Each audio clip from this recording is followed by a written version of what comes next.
Alright guys, Rubika. कल रूबिका ने एक शो किया और ये बताया कि मोदी जी इसलिए महान है क्योंकि वो छुट्टी नहीं लेते। अरे मैं तो कहता हूं ले लेनी चाहिए थी, नहीं लेके भी क्या कर लिया। और विपक्ष नेता ने छुट्टी क्यों ली, ये भी प्रॉब्लम है रूबिका की। सारी बात करेंगे, पर नेपाल में क्या हो रहा है दोस्तों। और ये बात हमारे गोदी मीडिया वाले बहुत फैला रहे हैं कि वहां के जेंजी को फेसबुक, यूट्यूब, इंस्टाग्राम नहीं चलाने दे रहे, इसलिए ये सब कर रहे हैं। नहीं, वहां की सरकार बहुत भ्रष्ट थी। अंजना जी इधर देखिए। हाँ। ये खुद ही बताएगी। हाँ। और कहा जा रहा है कि वहां के वित्त मंत्री को, फाइनेंस मिनिस्टर को दौड़ा दौड़ा के पीटा। मार्जिन। बट हमारे बहुत सारे नेपाली व्यूअर्स भी, हम उनको बताना चाहेंगे कि वॉयलेंस किसी प्रॉब्लम का सोल्यूशन कभी नहीं होता, तो वॉयलेंस रोकिए। बहुत सारी बातें आज, फिलहाल टच करो। मैंने टच किया। इसी छुट्टी को लेकर आज गूंज है, बहस हो रही है। बहस हो रही है? क्या बहस हो रही है? बहस हो रही है। और कोई बात नहीं है बहस करने के लिए। टूटी हुई सड़कों पर बैठ के लोग चाय की चुस्कियां ले रहे हैं। ये है न्यू नॉर्मल, न्यू इंडिया का। ये बहस का मुद्दा नहीं है। मुझे क्रेडिट नहीं चाहिए। Anyways, let's move forward. बहस क्या है भाई? बहस ये है भाई कि विपक्ष के नेता ने छुट्टी कैसे ली। कभी कभी तो लगता है गोदी मीडिया मिस्टर राहुल गांधी को प्रधानमंत्री मान के शो बनाता है कि सारे सवाल इसी आदमी से पूछेंगे।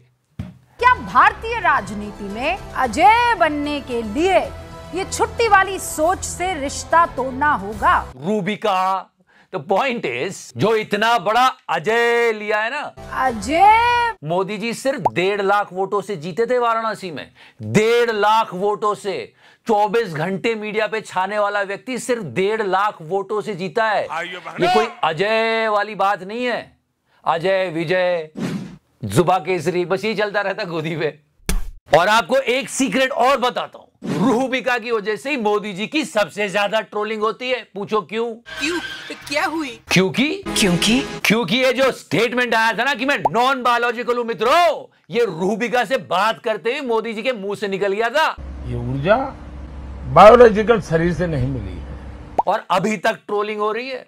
मोदी जी भी कहते होंगे क्या नेताओं को ब्रेक लेकर रीथिंक करने की जरूरत होती है कि नहीं? नेताओं का पता नहीं, पर पत्रकारों को जरूर करना चाहिए रीथिंक कि हम क्या कर रहे हैं, हम प्रवक्ता हैं या पत्रकार। राहुल गांधी नेता प्रतिपक्ष है और उनके सामने एक ऐसा नेता है जो बिना थके, बिना ब्रेक के लगातार काम करते हुए दिख रहा है। बिना थके, बिना ब्रेक लिए लगातार काम करते हुए दिख रहे।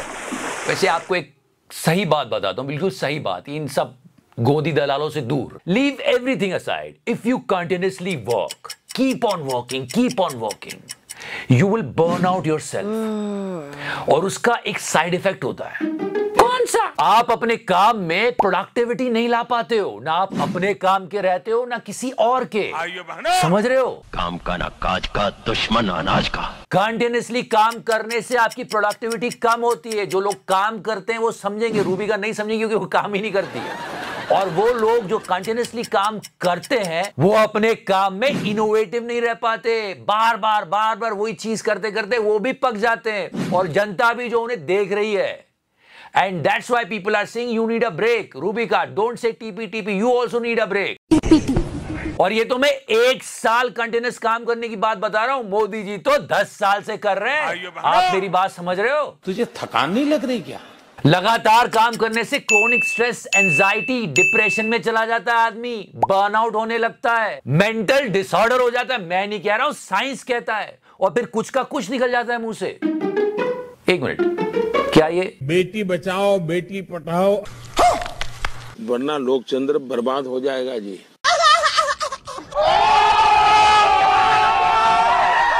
इंडिया में ऐसे और बाहर ऐसे। बाहर जाके मोदी को इसलिए तो अच्छा लगता है। अब मैं समझा ये सब हो क्या रहा है। He need a break, bro। और रूबिका की माने तो मोदी जी ने 23 साल से छुट्टी नहीं ली है। 23 साल, 23 years। कुल मिलाकर 23 साल में कोई छुट्टी नहीं लेते हैं। तो according to science and logic productivity तो माइनस में चली गई होगी। खैर, रूबिका पे बाद में आएंगे। फिलहाल अंजना जी इधर देखिए। हाँ। आप यकीन नहीं मानोगे, अंजना जी ने बात की बेरोजगारी के बारे में, भ्रष्टाचार के बारे में, महंगाई के बारे में, पर वो देश कोई और था। ससुर। Yes, you get it right. She was talking about Nepal. और आज नेपाल में जो हुआ है गाइस, ये वहां के फाइनेंस मिनिस्टर को भगा के पीटा जा रहा है। मार्जिन। सरकार बहुत भ्रष्ट हो गई थी, लोग सड़कों पे उतर आए। लेकिन जो रिपोर्टिंग अंजना जी ने नेपाल के लिए की है, उन्होंने कभी अपने देश के लिए क्यों नहीं की? सुनते इनको। भ्रष्टाचार के कारण बेरोजगारी दर 10.71% है, जबकि युवाओं में यही बेरोजगारी दर 20% के पार है। बिल्कुल, और हमारे यहाँ तो बेरोजगारी खत्म ही हो गई है। लोगों को पकड़ के जॉब दे रहे हैं। मुझे तो कलेक्टर बना रहे थे, फिर मैं खुद मना करके आया। सच्ची। और अंजना जी इधर देखिए। हाँ। ये डोलांड याद है जो मोदी जी से मिलता था तो बिजलियां कड़कती थी, याद है? ऐसा कहा जा रहा है कि ये यूएस टेक कंपनीज को मना करने वाला है कि इंडिया से जॉब आउटसोर्स मत करो। अगर ऐसा हुआ तो हमारे देश में 30 से 35 लाख लगभग लोग बेरोजगार हो जाएंगे। ये बेरोजगारी नहीं दिख रही है आपको? इधर देखिए। हाँ। आप खुद सोचिए, जब सरकार इन युवाओं को नौकरी नहीं देगी, ये पैसे कमाने के लिए सोशल मीडिया पर जाकर रील्स क्यों नहीं बनाएंगे और क्यों इन्हें सोशल मीडिया की लत नहीं लगेगी? आप खुद सोचिए, अगर सरकार युवाओं को नौकरी नहीं देगी तो सोशल मीडिया पर जाकर पैसे कमाने के लिए रील ही बनाएंगे ना। इसको रोजगार मानेंगे कि नहीं मानेंगे? सच में सोशल मीडिया की लत क्यों नहीं लगेगी? अंजना जी इधर देखिए। हाँ। क्या और बताइए। 67.6% लोग मानते हैं कि नेपाल में भ्रष्टाचार और रिश्वतखोरी बहुत तेजी से बढ़ रहा है। भ्रष्टाचार कुछ देशों में तो इतना बढ़ गया है कि पेट्रोल में मिलावट होने लगी है और उसका फायदा नेता के लड़के उठा रहे हैं। बताइए आप।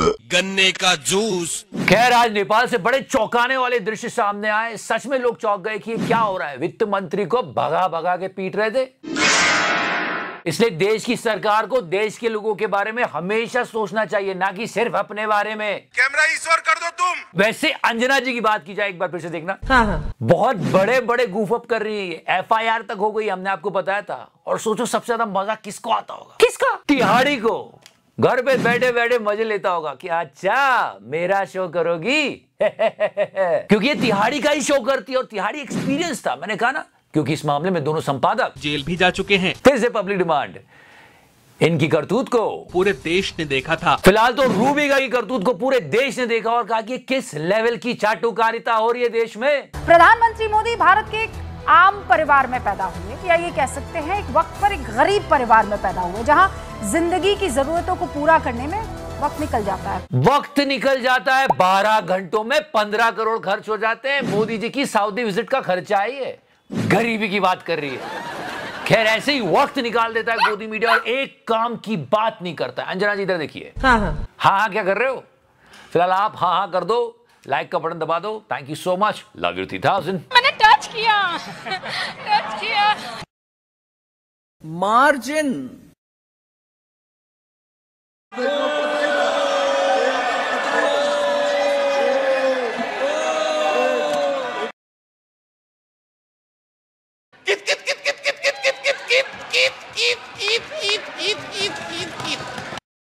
अमेरिका का प्रधानमंत्री बार बार मोदी जी को बुलाता है, आओ मेरे साथ संबंध बनाओ।